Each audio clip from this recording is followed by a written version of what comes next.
One of the most anticipated parts of any deluxe box is taking a look to see what they've done with the new Investigators. Because this is an odd-numbered expansion, there are the classic 5 Investigators, 1 per class, so no sign of a mate for Lola. All of these are brand new as well, with no more novella Investigators showing up. Maybe next time. Although we say new, what we really mean is imported from your previous save game files, which means you may already have a miniature for them for their premium line or included with Mansions of Madness. We have Tony Morgan the Bounty Hunter, Tommy Muldoon the Rookie Cop, Patrice Hathaway the Violinist, Luke Robinson the Dreamer, and Mandy Thompson the Researcher.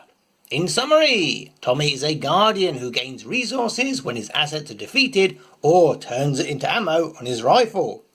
Mandy is a seeker who can have a massive deck size and specialises in increasing the amount of cards searched or retrieved for both her and any other investigators at her location. Tony is a rogue who gets to place his bounty tokens onto enemies entering play. If he defeats them, he gets to turn these into resources.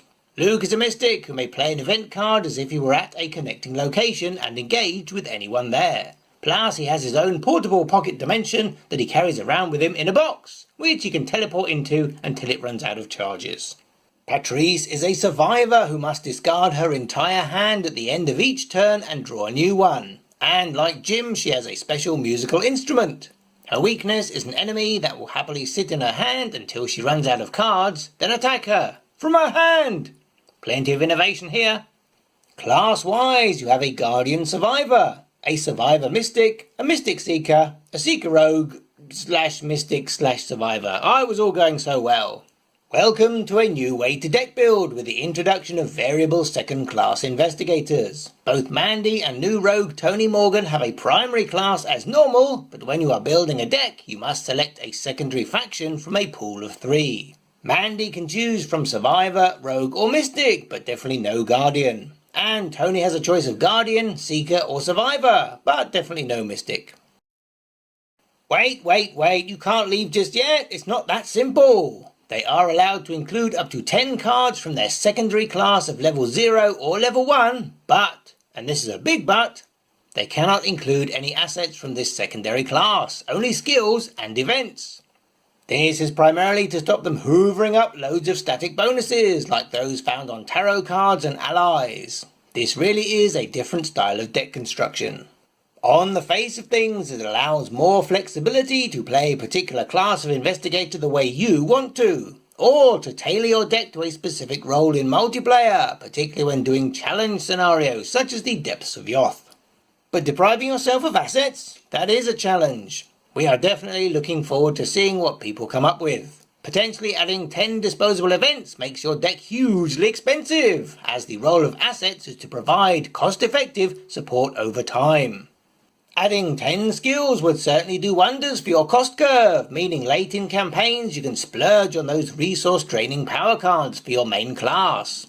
But are there even 10 class-specific skills? More importantly, class-specific skills level 0 or 1. Yes, but barely. The Seekers have the least with 5 skill cards which pair up to 10. The Survivors have the most with 8 skills level 0 or 1. Notice how this is the secondary class for both Mandy and Tony. Events wise, this is no problem, as there are more than 110 level 0 or 1 cards spread between the classes.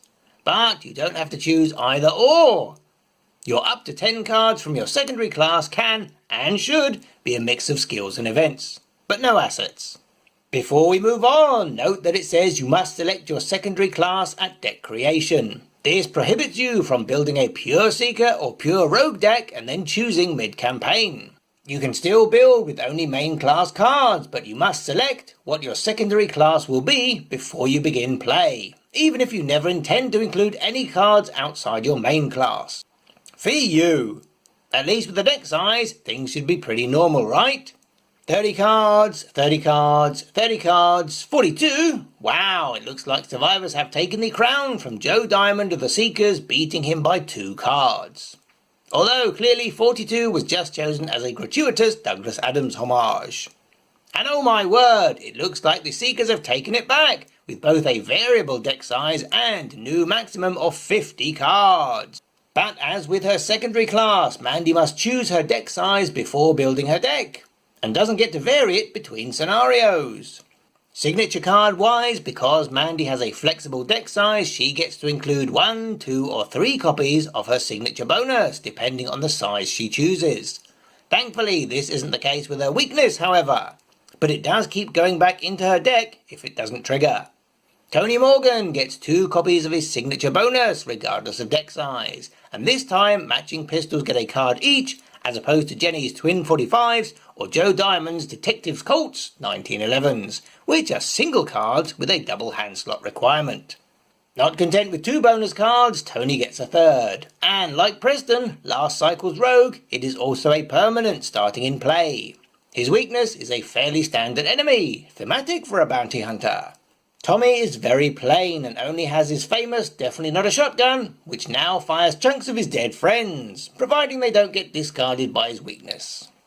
Luke's gatebox starts in play but is not a permanent, meaning it can be discarded, although not voluntarily, and unfortunately he can't take active desperation. His gatebox can be used to move him to his happy place, providing you haven't accidentally shuffled it in with your scenario cards. His weakness moves him to his unhappy place, which is handily on the reverse. This is another great use of the bonded card mechanic, which looks to have plenty of mileage. Patrice has her violin, which is one of the world's few one-handed violins that gives out cards or resources once per turn. But it's her weakness which is really unique. With more keywords than you can shake a stick at, this is one of those ticking time bombs that can remain secretly in your hand, tempting you to try and discard it before you get a nasty interdimensional tentacle to the face. Moving on to the stats, things are definitely restrained, with everyone having 12 points of skills, except Patrice, who has 10. It's Power Creep City here, as we get 2 investigators with a skill of 5. Tony has the new highest combat value for the Rogue faction, and Mandy makes it the 3rd Seeker with an intellect of 5. Everyone gets 14 points of health and sanity, with things looking very symmetrical, with a 5-9 and a 9-5, plus a 6-8 and an 8-6. And Patrice has a middle-of-the-road 7-7. As usual, we will give you a slideshow so you can have a read for yourself.